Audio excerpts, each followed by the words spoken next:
सुप्रभात बच्चों, कैसे हैं आप सब। उम्मीद करती हूँ आप सब अच्छे होंगे। तो बच्चों, आज की कक्षा में हम करने वाले हैं अध्याय नंबर 3, जिसका शीर्षक है सुंदर मोर। तो चलिए सबसे पहले हम पढ़ते हैं पाठ का उद्देश्य। विद्यार्थियों को समझाना कि पक्षियों का संसार बहुत ही अद्भुत होता है। सबसे छोटी चिड़िया हमिंग बर्ड से लेकर विशालकाय शुतुरमुर्ग तक ना जाने कितने प्रकार के पक्षी अपनी अद्भुत विशेषताओं से सबको आश्चर्यचकित कर देते हैं। तो चलिए बच्चों, पढ़ते हैं मोर के बारे में। बच्चों, क्या आपने मोर देखा है? मोर एक सुंदर पक्षी है जो अपनी शान से जीना पसंद करता है। भारत सरकार ने मोर की अद्भुत सुंदरता के कारण 26 जनवरी 1967 को इसे राष्ट्रीय पक्षी का दर्जा दिया था। नीला मोर भारत का राष्ट्रीय पक्षी है, जबकि हमारे पड़ोसी देश म्यांमार का राष्ट्रीय पक्षी दुमैला मोर यानी कि ग्रे पिकॉक है।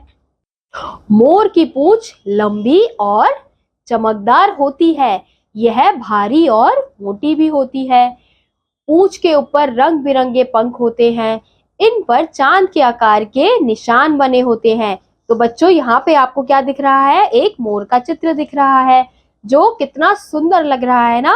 तो मोर भी इसी प्रकार से जब हम देखते हैं उसको तो कितना सुंदर लगता है। क्यों? क्योंकि उसके जो बड़े बड़े पंख हैं वो कैसे होते हैं? मोटे और भारी होते हैं।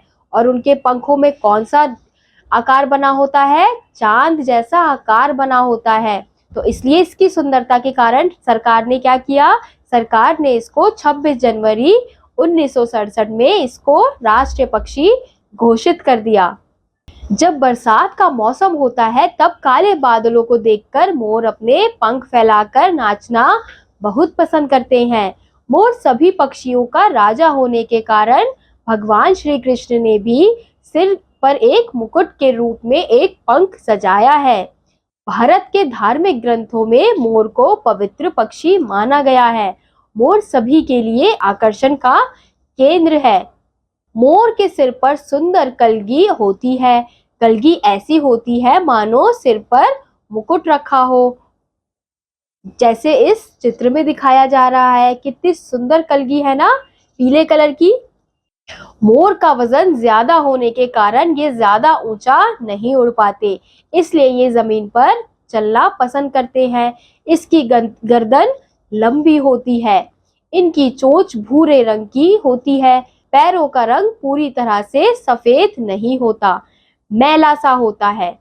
मोर के सभी अंग दिखने में सुंदर होते हैं, लेकिन मोर के पैर दिखने में सुंदर नहीं होते हैं। मोर के पैर बहुत मजबूत होते हैं और इन पर कांटा बना होता है।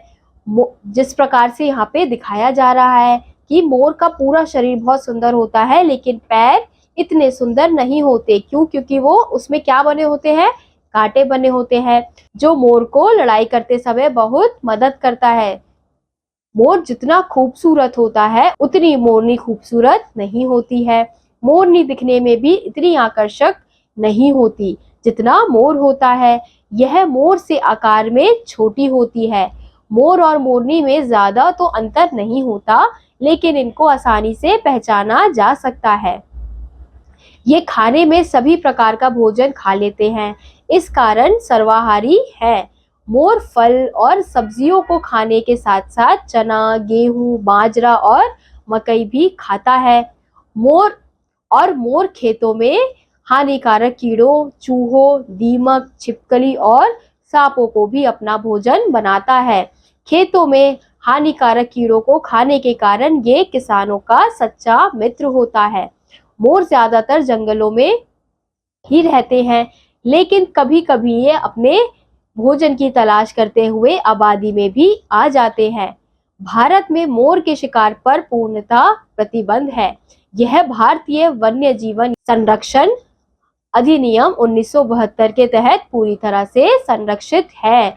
यानी कि हमने इस अध्याय में देखा कि मोर किस प्रकार के होते हैं और उनको सुरक्षित करने के लिए सरकार ने किस प्रकार का अधिनियम जारी किया है कि मोर का कोई शिकार नहीं करेगा।